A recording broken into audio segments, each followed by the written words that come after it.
জায়গায় helicopter land করতে, আমি এসে দেখলাম হেলিকপ্টারটা ল্যান্ড করছে, তামিমের অ্যাম্বুলেন্স ঢুকছে, পিছনে আমার গাড়িটা ঢুকতেছে।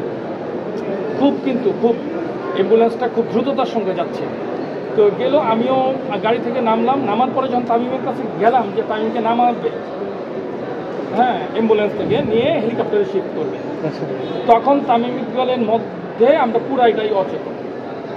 হ্যাঁ, পুরোপুরি অচেতন, মুখ দিয়ে আপনার ফেনা পড়তেছে। ডাক্তার বলতেছে, ডাক্তার যে ছিল বিকেএসপি, উনি বলতেছে পালস পাওয়া যাচ্ছে না, খুবই খারাপ অবস্থা।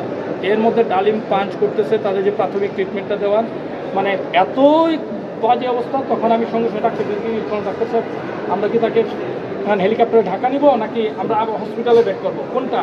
হ্যাঁ, বলছে অবস্থা কিন্তু ভালো নয়, পালস পাচ্ছি না।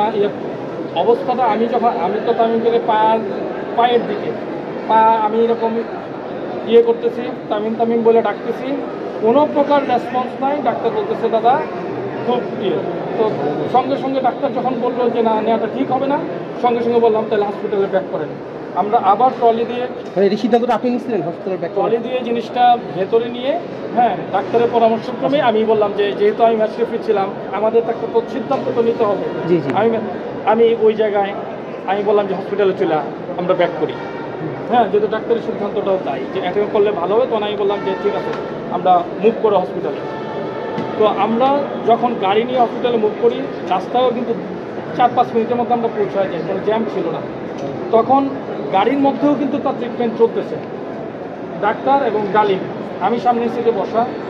তো ট্রিটমেন্ট চলতে হঠাৎ ডালিম বললো যে দাদা মনে হয় একটা রেসপন্সের মতো আসছে।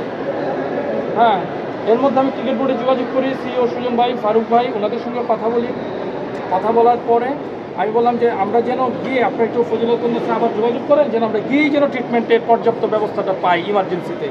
তো আমরা এসেই দেখি ডাক্তাররা নিচে দাঁড়িয়ে আছেন, তাড়াতাড়ি ওকে নেওয়া হলো। নেওয়ার পরেও কিন্তু এখানে খুব খারাপ অবস্থা ছিল। ডাক্তাররা হয়তো তাদের ব্রিফিংয়ে বলছেন, আমি তো সামগ্রিক যেটা দেখছি এটা বলতেছি, টেকনিক্যাল ব্যাপারগুলো ওনারা বলতে পারবেন। খুবই খারাপ অবস্থা ছিল, ওকে এক পর্যায়ে লাইফ সাপোর্ট দেওয়া হয়েছে। লাইফ সাপোর্টে দেওয়ার পর যখন একটু স্টেবল হলো, তাকে ক্যাথল্যাবে নিয়ে যাওয়া হলো। ওই জায়গায় তার এনজিওগ্রাম শেষে, যেহেতু দুইটা আর্টারি একটা ফুললি ব্লক, একটা রিং পরানো হয়েছে। রিং পরানোর পরে তাকে সিসিওতে নিয়ে যাওয়া হলো। তো সবচেয়ে দেখি আমার সাথে এর মধ্যে আমার নাসিরের সঙ্গে কথা হচ্ছে, আকরাম ভাইয়ের সঙ্গে কথা হচ্ছিল, হ্যাঁ, ফারুক ভাইয়ের সঙ্গে কথা বলছে, ওরাও কিন্তু অন দ্য ওয়েতে ছিল। তখন যেটা ইম্পর্টেন্ট ছিল, এখানে কিন্তু আমরা একটা সাইন যদি অপারেশন নেওয়ার মতো, সাইনটাও আমাকে করতে গেছে।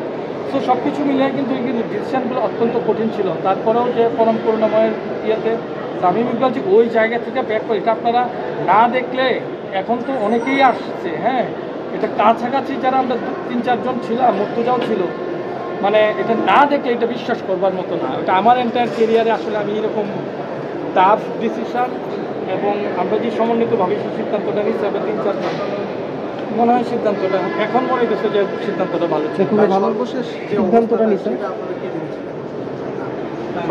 যেটা তামিমের ওয়াইফ তার সঙ্গে আছেন, আইসিইউ সিসিইউতে সঙ্গে আছেন, তার স্বজনরাও দেখা করেছেন। এখন ভালো কি এটা বলবেন, তবে সে একটু কথা বলছে, আমি তামিমের কি জ্ঞান ফিরেছে বা ফ্যামিলির সাথে কথা বলছে এই বিষয়ে? দাদা আপনি শুরু থেকে ছিলেন, অনেক ভালো ভূমিকা রেখেছেন, থ্যাংক ইউ আসলে সবার পক্ষ থেকেই।